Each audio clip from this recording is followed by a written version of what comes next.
Chaos. Turmoil.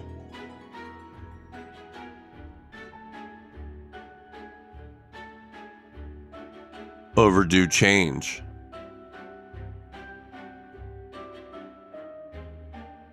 This was the America that Walt Disney found himself in the late 50s and early 60s. The traditional experiences of mid-urban America were now a thing of the past.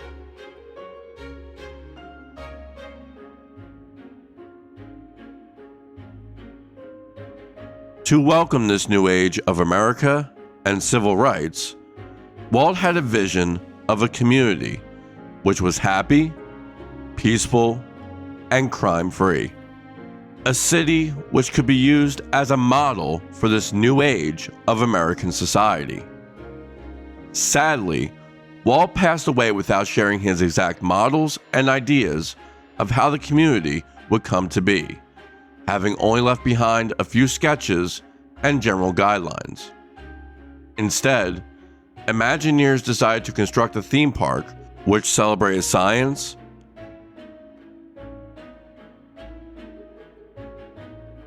technology, and the cultures of the world.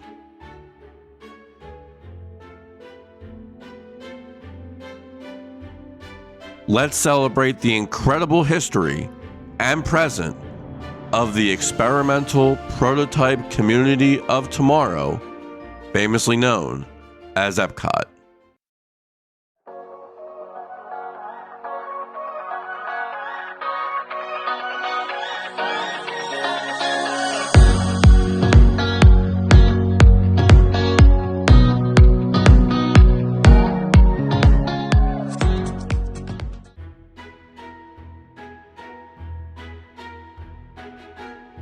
It is 1965. Just over a year before his death, Walt sketched a master plan for the 27,443 acres of land which he had just purchased in Florida. The main aspects of the plan included the Magic Kingdom, hotels, camps, a convention facility, a golf course, a swamp ride, an industrial park, a trailer camp, a jet airport, a main entrance, and EPCOT. There would also be a monorail running the length of the property, connecting the different locations. Visitors would enter at the southern end of the property and board the monorail, which would shuttle them to the Welcome Center. The monorail would also take guests to the industrial park, and while there, guests would ride people movers to see warehouses and research development laboratories. This is where the idea of Showcase began, with Walt hoping that guests would take the ideas they saw and implement them in their own communities. After the industrial park, the monorail would take guests to the city of EPCOT. EPCOT City would have been built using a radial design, similar to Disneyland and Magic Kingdom. The city would radiate out like a wheel from a central core. The urban density would also dwindle off as the city fanned out. Depending on which source you believe, there was going to be a 50-acre glass dome covering a shopping area, which would have been daunting due to the cost. Some sources say that this was the case, others dismiss it. However, Walt was known for striving for the impossible, which is why it is very likely that this was to be the case. The downtown and commercial areas would have been located in the central core of the city. Downtown would have been free of cars and other vehicles. The center of the city would have had a 30-story hotel, and surrounding this hotel would have been shops and restaurants which reflected cultures from around the world. The individual areas would have been themed to each country. Separating the city would have been fields of grass, which is where city services would have been located, such as churches, parks, playgrounds, and schools. On the rim of the city core would have been apartments, which would house close to 20,000 citizens. However, nobody would actually own their land in EPCOT. This would make it easier for Disney to upgrade the apartments with the latest technology. Walt stated that someone could very well go to work one morning and come home to a brand new kitchen. There would be no retirement, as everyone would be expected to work for Disney in some way, shape, or form for the entire length of their residency. Everyone would work, meaning there would be no unemployment or poverty, thus avoiding slum areas. Walt died on December 15th of 1966. It has been said that even while laying in the hospital, Walt was designing EPCOT in his mind, using the ceiling tiles to represent 1 mile of the city he dreamed of building. However, after Walt died, the Disney Board of Directors decided that it would be too risky to venture into city building now that its biggest advocate was gone. Walt's brother Roy came out of retirement to try to persuade the board to move forward with the city, but to no avail, and instead, the company focused on the Magic Kingdom. The EPCOT idea will be revisited in the 1970s following the initial success of the Magic Kingdom. However, still wary of getting into city building, it was converted into a second theme park. The original plans for the park showcased differences of opinion among Imagineers. Some wanted to represent the future of technology, and others wanted to showcase the cultures of the world.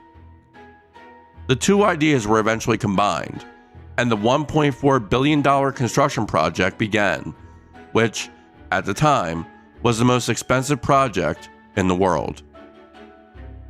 For the technology section of the park, the opening day attractions included Spaceship Earth, whose design was based on Walt's idea of a dome covering the shopping area of the originally planned city.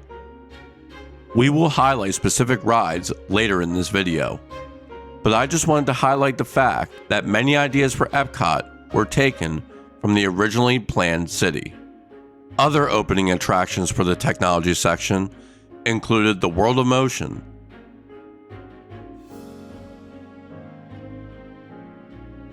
Horizons, Journey into Imagination,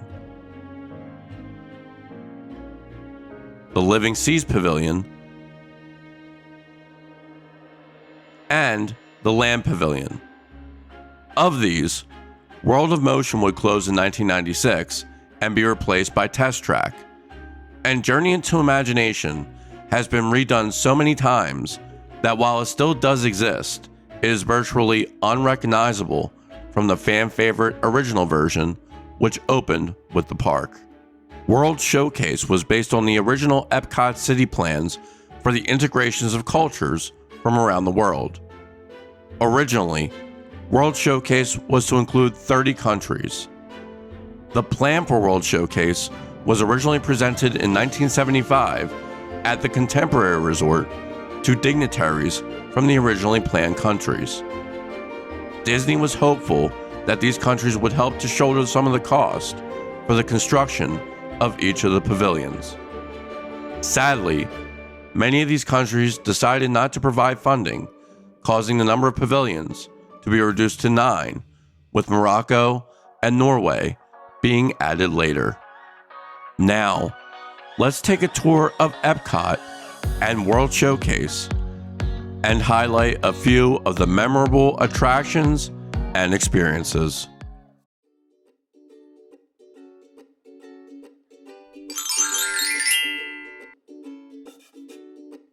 If you enter the park from the front, you will arrive at the main entrance right in front of Spaceship Earth and Future World East and West. On our last visit, we stayed at Pop Century Resort, which gave us access to the Skyliner. The Skyliner has guests arrive at the back of the park in World Showcase. For the purposes of this video, we will begin our walkthrough from the main entrance. If you are planning on staying at a resort that is on the Skyliner route, those being Pop Century, the Art of Animation, the Riviera, and Caribbean Beach Resort, or if you are park hopping from Hollywood Studios, just know that you will be arriving in World Showcase at the back of the park. Coming in from the main entrance, you will arrive at Spaceship Earth. This is a structure that the park is famous for, some people calling it the golf ball. Spaceship Earth is 180 feet tall, 1 foot smaller than would be legally necessary to place a rod on top for airplanes to navigate around. Contrary to popular belief, this is not the largest structure in the park. The main tank at the Seas Pavilion could actually comfortably hold Spaceship Earth. The 15-minute long ride sees guests board an Omnimover vehicle and ascend through the sphere, taking guests on a journey through the history of communication, from cave paintings to hieroglyphics to the modern alphabet and the printing press, all the way through the age of telecommunication and mass communication. The story is told through theming and animatronics in different rooms. Narration explains how each civilization is trying to communicate. This ride is long and is perfect for anyone trying to escape the hot Florida sun. While the attraction is dated, and some of the animatronics could admittedly use updating, it is still an iconic attraction and is something which everyone should experience at least once.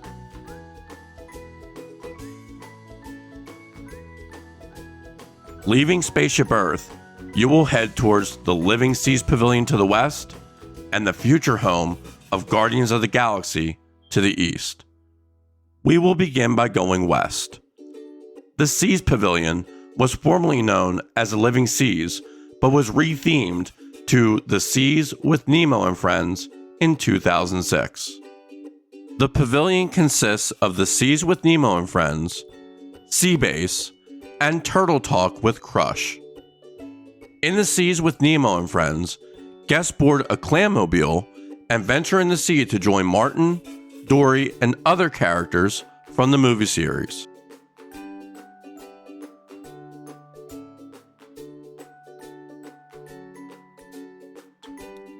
Sea Base is the main aquarium viewing area where guests can see tiger sharks, jellyfish, stingrays, and various other species of fish and sharks.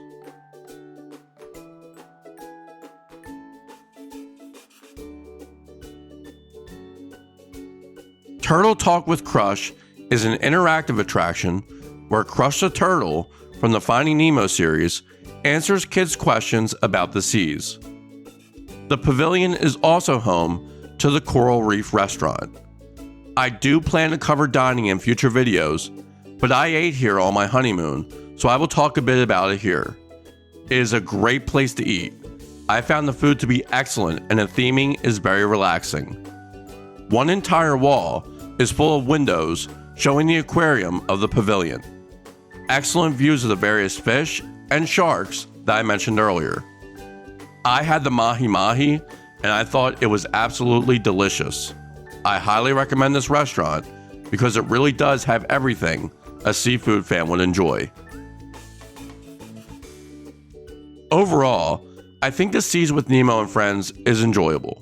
I personally preferred it before it was rethemed to Finding Nemo, but I completely understand why that was done. It is very educational, and the different fish and sharks you can look at make it a must visit on every EPCOT trip.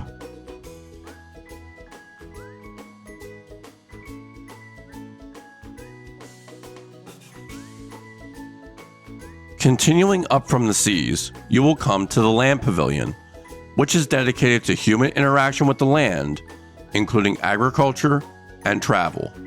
In addition to being an entertainment venue, the Land Pavilion also serves as a demonstration, production, and research facility. 43,000 square feet are dedicated to experimental horticulture, hydroponics, irrigation methods, and pest management. The pavilion offers 4 attractions. The first is the signature Living with the Land ride, which is a narrated boat tour about ecology and agriculture that takes guests through various greenhouses and explains advances in agricultural technology. It is an educational-based ride, and the greenhouses are beautiful. Personally, I am not much into agriculture, but I make it a point to go on this attraction on every visit just because it is an iconic part of EPCOT as a whole, and it is really relaxing. Another attraction inside this pavilion is the Behind the Seeds tour. For those really into agriculture, this is sort of a behind the scenes tour of all the greenhouses and the agricultural technology of the future. However, this tour does come at a cost: $25 for adults and $20 for children.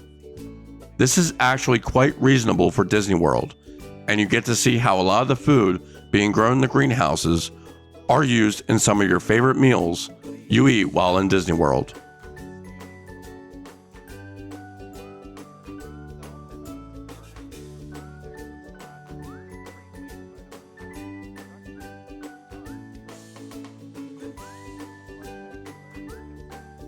Another attraction is Awesome Planet, which is a 4D film about the Earth's biomes.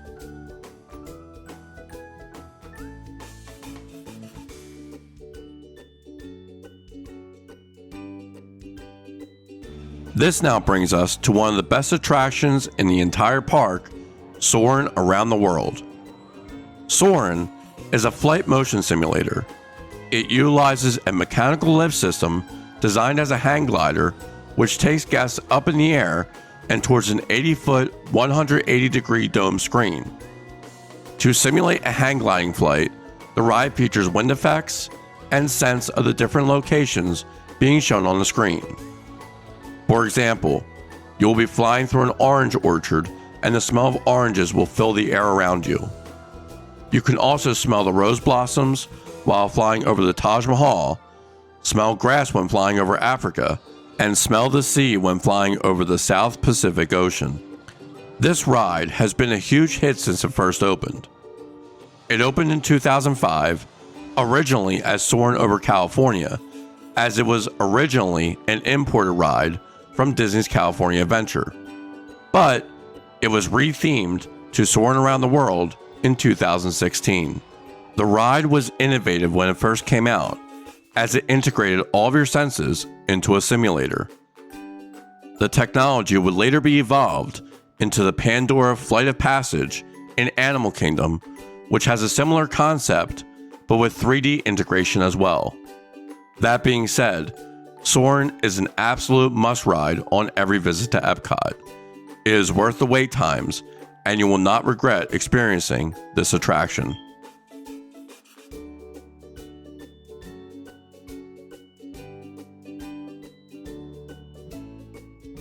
Leaving the Land Pavilion and going up the path will bring you to one of the lowest rated attractions in the park, Journey into Imagination with Figment. I'm not going to spend much time on this, and in my opinion, this pavilion is an absolute skip. It used to be great until Disney rethemed it twice, and is at the point where it is unrecognizable from the guest favorite original version, which ran from 1983 to 1998. According to Disney News, legendary Imagineer Tony Baxter, who is responsible for such iconic attractions like Big Thunder Mountain Railroad and Indiana Jones, came out of retirement for the upcoming retheming of Splash Mountain, and he is also considering working on Journey into Imagination. If this is true, this pavilion could return to its former glory. But as of now, this is a pavilion which you can skip on your next visit. Continuing on up the path will bring you to World Showcase, specifically Canada. We will come back to World Showcase later. For now, let's go back to the front of the park and look at Future World East. Leaving Spaceship Earth, and this time going east, will take you to Mission Space, Test Track, the EPCOT Experience, and the future home of Guardians of the Galaxy.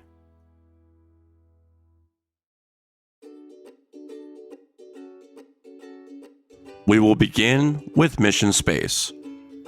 This attraction is meant to simulate astronaut training for the first manned mission to Mars. Before boarding the ride, guests are assigned roles which they will perform on the ride. Those roles are navigator, pilot, commander, or engineer, and they will press specific buttons while on the ride when prompted. The ride has guests lift off from the fictional International Space Training Center, then slingshot around the moon for a gravity-assisted boost. Then there is a brief period of simulated hypersleep, and then a landing on the surface of Mars. The attraction utilizes a multiple-armed centrifuge, which achieves the illusion of acceleration through spinning and tilting. This effect exposes riders up to 2.5 Gs, which is more than twice the gravity of Earth.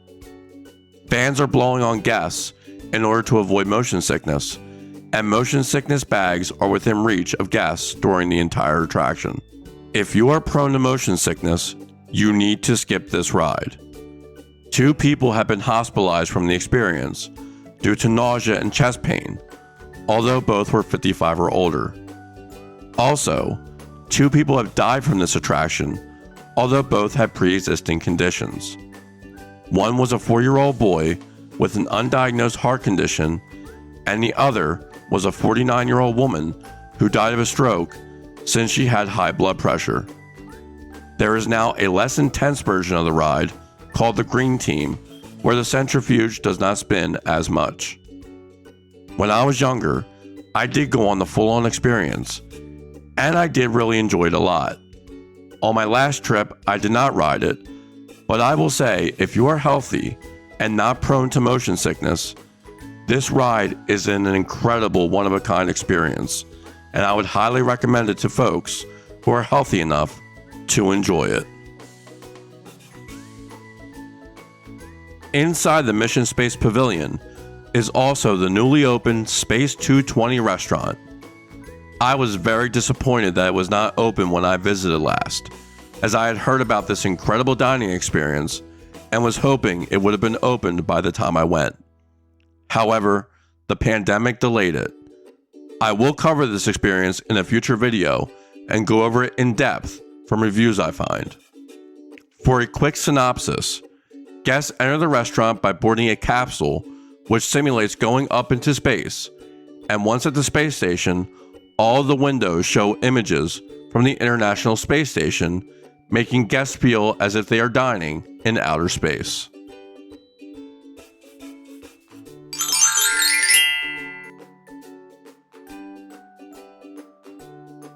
Moving on from the Mission Space Pavilion, you will come to Test Track. Test Track allows guests to design their own vehicle and then experience it as it goes through 4 different tests: capability, efficiency, responsiveness, and power. In the capability tests, the ride vehicle accelerates guests past a rain projection and skids out of control. Then the path disappears from view as the vehicle turns around and speeds up again. The car then makes a sharp left turn as a lightning bolt strikes. After the capability test, the car design which scored the highest is displayed. Next is the efficiency test. The first part has the car scanned for optimum coefficiency. The second is an aerodynamic test on the vehicle, finishing with hyperspectrum imaging. The third test is responsiveness, where the ride vehicle accelerates around hard turns with laser-projected trees.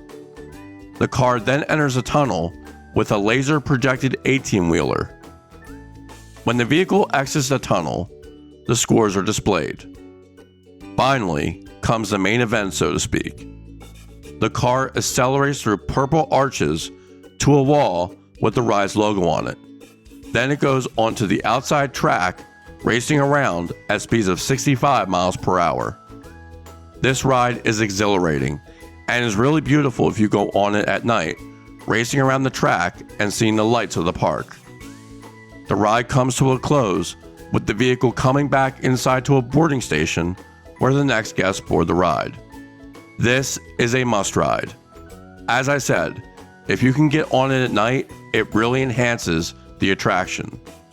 Either way, day or night, this is an excellent ride, and I highly recommend everyone go on it on every visit to EPCOT. This brings us to World Showcase. 11 countries, over 1.2 square miles. Coming away from Future World East into World Showcase, you will first arrive in Mexico. Much of this pavilion is indoors. The atmosphere is that of a traditional Mexican market during the evening, complete with atmospheric lighting and a volcano. The market sells all sorts of Mexican wares and even includes a glassblowing shop where you can watch talented glassblowers make designs for purchase. A mariachi band performs 20-minute shows several times a day. The lone ride in this pavilion is a Grand Fiesta Tour starring the Three Caballeros, a gentle boat ride through the pavilion. Just a heads up, all of these pavilions have various shops that sell all sorts of merchandise pertaining to the countries which they are located in. I will not have time in this video to cover these shops, but I will cover them in a future video. The next pavilion you will come to is Norway.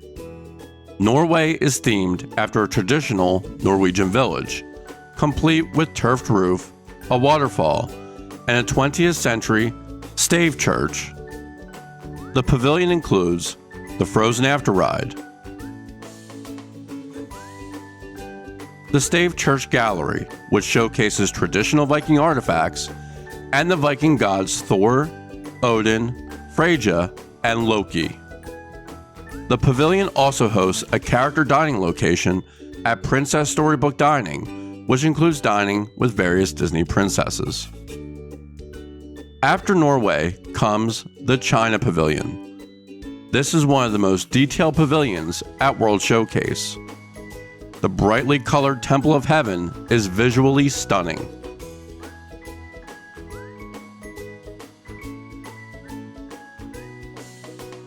The Jewel Dragon acrobats perform 20-minute shows several times a day.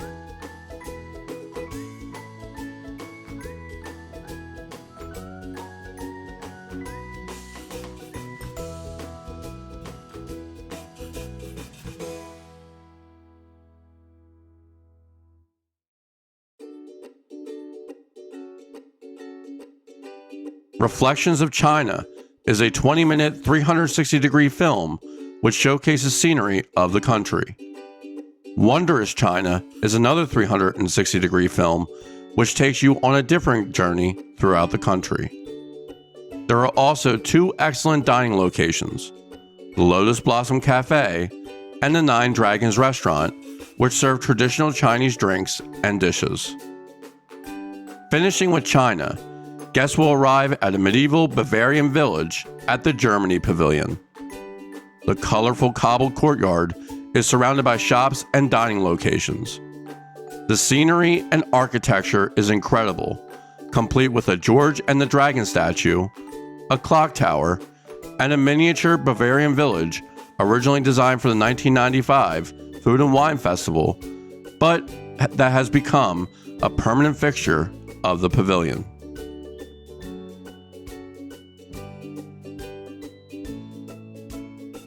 Dining locations include the quick service Summerfest, the Beer Garden Restaurant,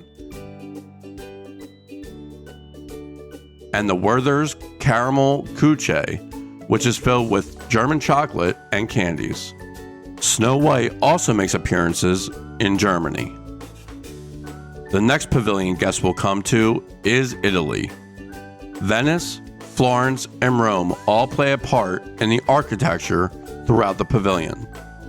A towering replica of St. Mark's Campanile towers overhead.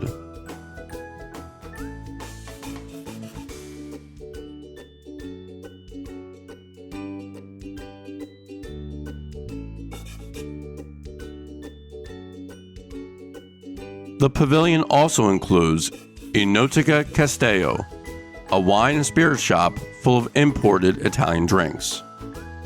If you want a traditional Italian dining experience, make sure you check out Tutto Italia. Food is served by an Italian celebrity chef, and guests can dine out on the patio or indoors, surrounded by an authentic Italian atmosphere. Following Italy, guests will arrive at the American Adventure. This pavilion is, you guessed it, themed after the United States. It showcases the Georgian-style theme seen in Philadelphia's Independence Hall and Boston's Old State House. It took Imagineers 5 years to complete, using 110,000 bricks of red clay, which they had to age in order to give an authentic look. The pavilion hosts the American Adventure, a 29-minute presentation, which is one of the most elaborate ever created using audio animatronics.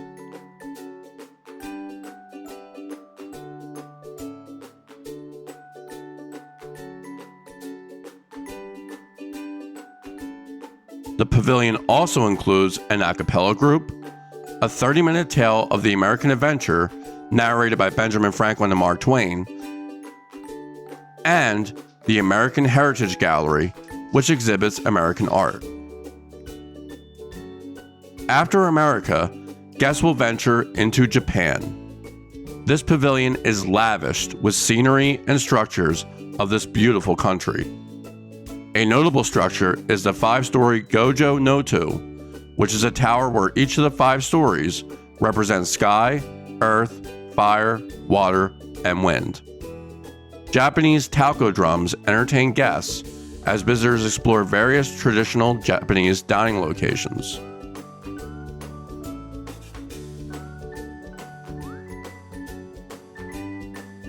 Finishing with Japan, guests will arrive at the winding back streets and hidden pathways of Morocco. The pavilion is one of the most immersive, with the Qutobia Minaret, a replica of the mosque of the same name, towering overhead. Morocco is the only location which does not light up at night for fireworks, since the tower is a replica of a prayer tower, and this would be a violation of Moroccan customs. It is one of the few pavilions which was funded by the country itself. King Hassan II sent designers to help with the construction. It is truly beautiful, and a fun fact is that the Tower of Terror over at Hollywood Studios can be seen from this pavilion. So, the back of the tower was designed so that it would blend into the Moroccan pavilion. Continuing on, guests will arrive at France. Guest senses will be filled with the stunning architecture and delicious aromas of this wonderful country. The Eiffel Tower replica is about 1/10 the size of the real one. However, forced perspective is utilized here to make the tower appear taller than it actually is. Server Amusement is an incredible balancing act by French waiters which will entertain you.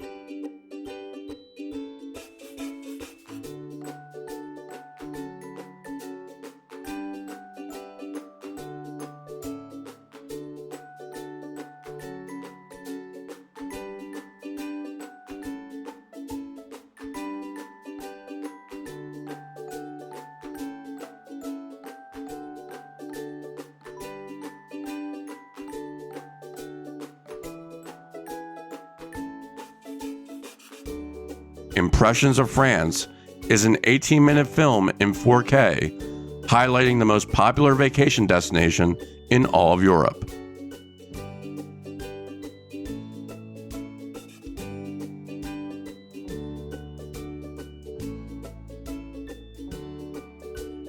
The Beauty and the Beast sing-along brings a new twist to a tale as old as time. There are also 6 distinct art galleries for guests to enjoy. Remy's Ratatouille Adventure is a new attraction which is scheduled to open October 1st of 2021.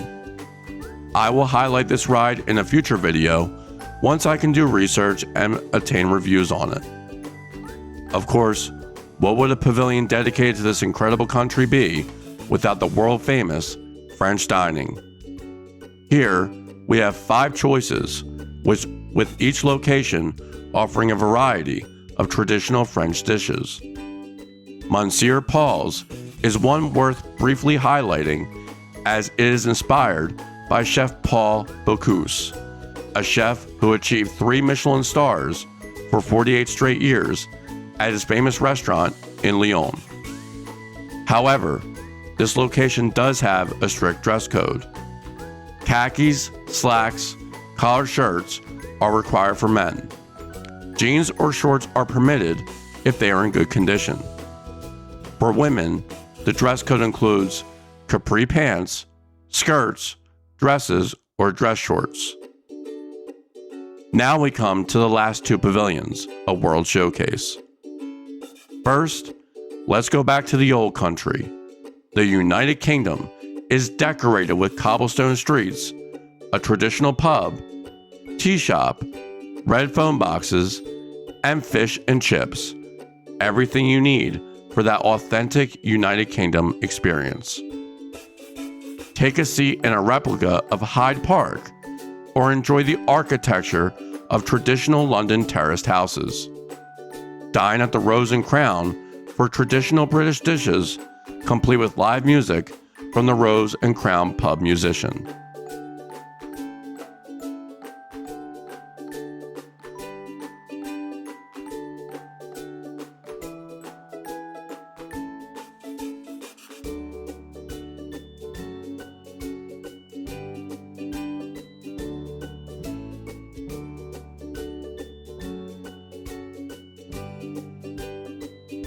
Finally, let's travel up north to Canada. Breathtaking mountains, a trip through the Rockies, and cascading waterfalls immerse guests into the land of America's neighbor. The Hotel du Canada towers above the pavilion. The incredible forced perspective design makes guests believe there are 6 stories, when in fact, there are only 3. In the back of the pavilion, you will find yourself in the heart of the Canadian Rockies, complete with native plants. Enjoy the beautiful Victoria Gardens and storytelling totem poles. One of the most popular dining locations in EPCOT is located here in Canada, Le Cellier. Designed like an old wine cellar with low ceiling and stone walls, the filet mignon served here is one of the most popular dishes in all of the Disney parks. The pavilion also features Canada Far and Wide, a film narrated by award-winning actors Catherine O'Hara and Eugene Levy.